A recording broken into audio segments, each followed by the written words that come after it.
તમને વડાપાવનો કેવો ટેસ્ટ વધારે ગમે? આજે ગુજરાતી તો ફ્રાય કરીને ખાય, પણ જે મુંબઈ ટેસ્ટ છે ને કંઈક યુનિક લાગે છે. જે ગુજરાતનો ટેસ્ટ છે ઓથેન્ટિક એ નહીં, આ બોમ્બેનો Hi, સારો. this is Hardik and this is Footprint episode 6.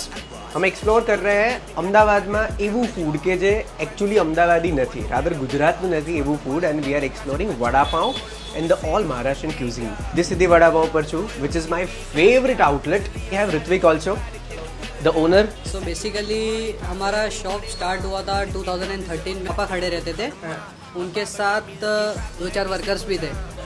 અમદાવાદીઓને શેકેલું vada pav જોઈએ, જે પ્રોપર લસણની ચટણીમાં લથબથ હોય એવું.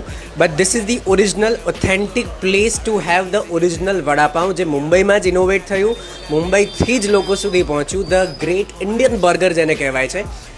બેસ્ટ પાર્ટ ઓફ રિદ્ધિ સિદ્ધિ ઇઝ દે સર્વ મિસલ પાવ ઓલ્સો, કાંદા ભજી ઓલ્સો, મતલબ anything that you want to try you can be here. તો મીલ કલ્ચર ન હોત તો પ્રોબેબલી આ વડાપાવ આપણા સુધી પહોંચ્યું ના હોત. એવું કહેવાય છે કે વડાપાવ મુંબઈમાં મલાડમાં સૌથી પહેલી વખત ઇનોવેટ થયું, કેમ કે વી વોન્ટેડ એવું કોઈ ફૂડ કે જે એક હાથે ફટાફટ ખાઈ શકાય, એના માટે સ્પેસિફિકલી બેસવું ના પડે અને ચાલતા ચાલતા ખાઈ શકાય. તો this is the Indian burger.